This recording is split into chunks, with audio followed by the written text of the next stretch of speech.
Welcome है कि पाकिस्तान को अजीम से अजीम तर रियासत बनाएं, इसके लिए क्या कुछ करना होगा, यही है हमारी इस सीरीज का मकसद।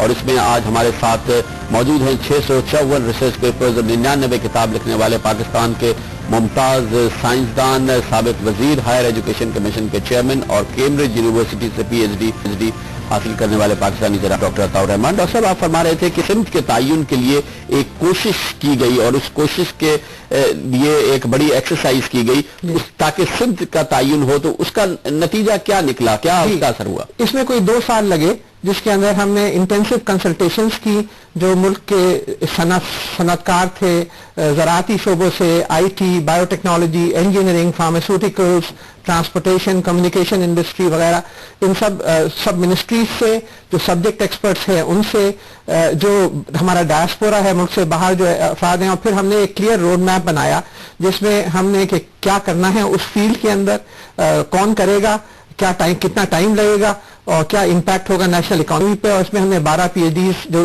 इकोनॉमिक्स में पीएचडीज थे उनको लेकर लीड करवाया। और ये 270 सफ़े का एक डॉक्यूमेंट है, ये कैबिनेट के सामने 1 अगस्त 2007 को पेश हुआ और मंजूर हुआ, जिसमें पाकिस्तान की सिमत तय की गई कि ये रास्ता हमें इख्तियार करना है। अगर हम एग्रीकल्चरल इकोनॉमी से, ज़राअती इकोनॉमी से हम अगर ट्रांजिशन करते हैं और नॉलेज इकोनॉमी की तरफ जाना चाहते हैं तो फिर यही रास्ता है। तो ये जो है ये एक अप्रूव्ड है।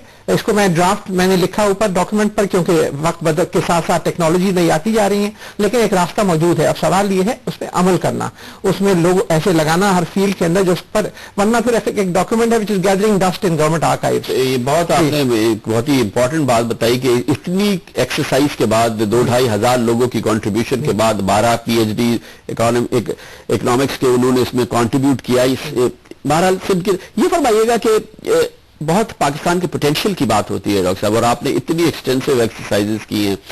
ये पाकिस्तान का पोटेंशियल जब हम कहते हैं तो ये क्या वाकई बहुत जबरदस्त पोटेंशियल है, और है तो क्या इसको हार्नेस करने के लिए कैसे किया जाए इसको हार्नेस? देखिए, आपके पास जो आपकी अफरादी कुव्वत है उसका तकरीबन 55% जो उसकी आपकी आबादी जो है वो 25 साल से कम उम्र की है, और ये एक बहुत बड़ी ताकत है। कोई 85-90 मिलियन अफराद आपके यहाँ जो हैं वो अभी नौजवान अफराद हैं। ये एक 2 धारी तलवार है, एक चैलेंज भी है अगर आप इसको नहीं करते, और एक पोटेंशियल है अगर आप इसको हार्नेस कर लेते हैं डेवलपमेंट के लिए। तो इसमें आपको इनकी तरफ फोकस करना पड़ेगा, जिसके अंदर आपको तालीम के दरअसल 4 पिलर्स हैं, 4 सुतून हैं मैं कहता हूं तरक्की के लिए। उनमें से एक भी सुतून नहीं होगा तो आप तरक्की नहीं कर सकते। सबसे पहला सुतून तालीम है at all levels, lower level, primary, secondary, higher education, technical education. दूसरा सुतून जो है वो साइंस और टेक्नोलॉजी। उसके अंदर जब आप महारत हासिल नहीं करेंगे तो ना आपकी सनत आगे बढ़ सकती है, ना आपका इंजीनियरिंग का शोबा आगे बढ़ सकता है, ना आप टेक्नोलॉजी में आगे बढ़ सकते हैं और नई नई चीजें आप आगे बढ़ा सकते हैं। आप हमेशा एक भीख का प्याला हमारे पास रहेगा और हम कहेंगे कि ड्रोन्स फलानी जगह से दे दो और सबमरीन फलानी जगह से दे दो, आप खुद आगे नहीं बढ़ सकते। तो साइंस और टेक्नोलॉजी दूसरा सुतून है। तीसरा सुतून जो है वो इनोवेशन और एंटरप्रेन्योरशिप के जो आइडियाज हैं, प्रोडक्ट्स हैं, उनको प्रोडक्ट्स और प्रोसेस में तब्दील करने के लिए एक ऐसी सोसाइटी जो जिसमें ईज ऑफ डूइंग बिजनेस हो, जिसमें एक्सेस टू वेंचर कैपिटल हो, जिसमें हर जगह पे, हर शहर में टेक्नोलॉजी पार्क्स हों ताकि नई नई कंपनी, स्टार्टअप कंपनीज ऑपरेट कर सकें, जहां पे टैक्स इंसेंटिव्स हों ताकि प्राइवेट सेक्टर R&D हो, रिसर्च और डेवलपमेंट हो। जब तक प्राइवेट सेक्टर इसमें आगे नहीं बढ़ेगा रिसर्च और डेवलपमेंट में, जब तक आप आगे नहीं बढ़ सकते। तो ये तीसरा सुतून है, इनोवेशन और एंटरप्रेन्योरशिप को फरोग। और चौथा जो सबसे अहम सुतून है वो एक ऑनेस्ट, ईमानदार, कॉम्पिटेंट, काबिल और विजनरी, जिनके जो देख सकें आगे दुनिया के लिए जा रही गवर्नमेंट, जिसमें जो लोग हों, जो लीडर्स हों आपके, उनमें वो एक ऐसे डायरेक्शन दे सकें और ऐसी पॉलिटिकल विल प्रोवाइड कर सकें। तो ये 4 सुतून जो हैं, तालीम, साइंस और टेक्नोलॉजी, इनोवेशन और एंटरप्रेन्योरशिप, और गवर्नमेंट जो है वो क्या वाकई कॉम्पिटेंट गवर्नमेंट है। और वो पोटेंशियल जो आप फरमा रहे हैं कि जो सबसे बड़ा हमारा पोटेंशियल है वो हमारे नौजवान हैं। और इसके अंदर आपको अपने जो, जैसे मलेशिया ने किया था, आपको भी यही करना पड़ेगा। आपको सबसे हाईएस्ट प्रायोरिटी, इस वक्त आप तालीम पर 1.3% मुश्किल से खर्च कर रहे हैं।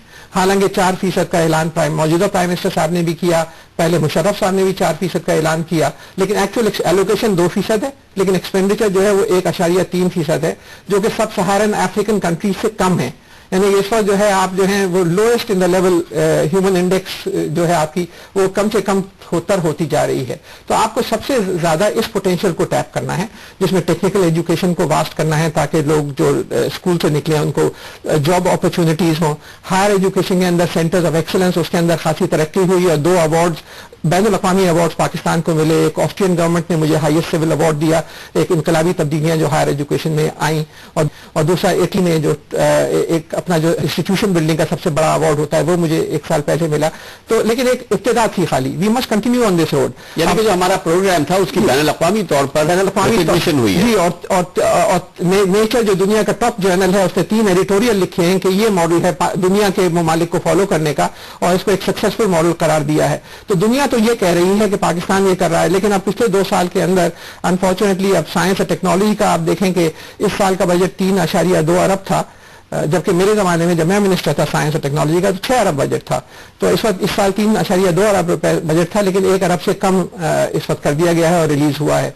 तो 1 अरब भी बजट नहीं है इस मुल्क का जो कि इकोनॉमिक पावर अपने आप को कहते हैं।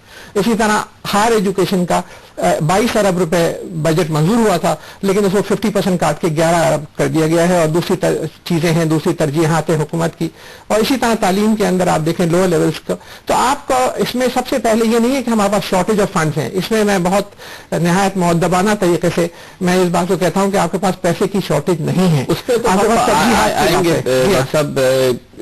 ये बताइएगा कि थोड़ा सा इसके हट के कि जो पाकिस्तान की जो खारजा पॉलिसी है, जाहिर है कि उसका जितना इस मुल्क पर असर है शायद ही किसी और चीज का हो, और उसका वो हम कैसे ऐसी खारजा पॉलिसी हमारी हो कि जो ऑब्जेक्टिव्स आप फरमा रहे हैं कि इस पाकिस्तान को मिसाली रियासत बनाने के लिए, उसमें इसका बहुत अहम रोल होगा कि वो कैसी हो। क्योंकि लोग कहते हैं कि हम आज़ाद हो, हमारा तशक्कुस हो, हमारी बिल्कुल एक इंडिपेंडेंट पॉलिसी हो। दूसरी तरफ दुनिया है, 21वीं सदी है, उसके तकाजे हैं।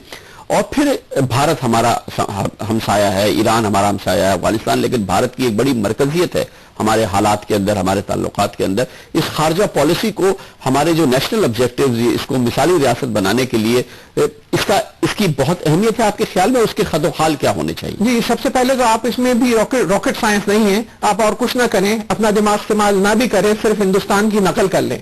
हिंदुस्तान के जब प्राइम मिनिस्टर जाते हैं अमेरिका या दूसरे यूरोपियन कैपिटल्स, तो काय की बात करते हैं?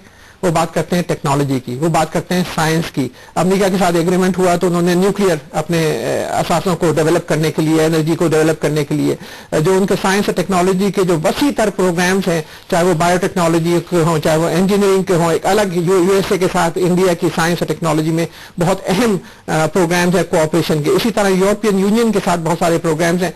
हमारे रेडार स्क्रीन में ही नहीं है साइंस और टेक्नोलॉजी। हमारे लीडर्स जब बाहर जाते हैं तो वो मुख्तलिफ चीजों की बात करते हैं, एड की बात करते हैं, कुछ बिजनेस की बात करते हैं, लेकिन science, technology, engineering, centres of excellence को यहाँ बनाना, तालीम के अंदर सेंटर्स ऑफ एक्सीलेंस कायम करना ताकि हमारे पास वर्ल्ड क्लास सेंटर्स कुछ ऐसे इमर्ज करें, ये this is not part of their vision and उनके रेडार में नहीं है। तो और कुछ ना करें, हिंदुस्तान के पॉलिसी को देख लें कि हिंदुस्तान क्या कर रहा है, और हर फील्ड के अंदर उन्होंने लिंक कर दिया है टेक्नोलॉजी ट्रांसफर। जैसे कि इंडिया में एक अलग कमेटी है, और जो जितने प्लानिंग उनके इंडियन प्लानिंग जो मंजूर करते हैं प्रोजेक्ट्स, उसमें देखते हैं कि टेक्नोलॉजी ट्रांसफर का एलिमेंट है या नहीं है। अगर टेक्नोलॉजी ट्रांसफर का एलिमेंट नहीं है और सिर्फ टर्न की बुनियाद के ऊपर टेक्नोलॉजी ली जा रही है तो उसको रिजेक्ट कर दिया जाता है। और बाहर के जितने ममालिक हैं वो उनसे जो कुछ भी हासिल किया जा रहा है उसमें ट्रेनिंग प्रोग्राम्स, टेक्नोलॉजी ट्रांसफर ताकि खुद किफालत पैदा हो, ये उनके अंदर बिल्ट इन होता है एक सिस्टम के अंदर। तो ये जब ही हो सकता है जब आपकी लीडरशिप जो है वो विजनरी हो, वो समझे कि दुनिया क्या कर रही है, हमारे नेबर्स क्या कर रहे हैं। फरमा रहे हैं कि खारजा पॉलिसी का बुनियादी सतून ये हो कि जिन अक़वाम से हमारे ताल्लुकात हों उनसे हम तालीम के शोबे में, साइंस और टेक्नोलॉजी के शोबे में, और जो फिर पाकिस्तान के दूसरे मफादात हैं उस हवाले से उसको वीव करें। ये रॉकेट साइंस नहीं है। डॉक्टर अताउर रहमान हमारे साथ हैं और हमारा प्रोग्राम अजीम तर पाकिस्तान मंजिल करीब रास्ता कठन, इसमें माहिराना राय हमें आज ये पाकिस्तान के मुमताज मारूफ उस्ताद और साइंसदान दे रहे हैं। कमर्शियल ब्रेक के बाद वापस आते हैं। आपको टैक्सेशन स्ट्रक्चर को वाइड करना पड़ेगा, जिसके अंदर आप जैसे ज़राअत के ऊपर इस वक्त आपने टैक्स जो है ना नहीं लगा रखा। Welcome back. कोशिश है कि हम खुद भी सोचें और आप भी हमारे साथ सोचें और अरबाब इख्तियार और पार्लियामेंट भी सोचें पाकिस्तान कहाँ खड़ा है और पाकिस्तान कहाँ जा रहा है।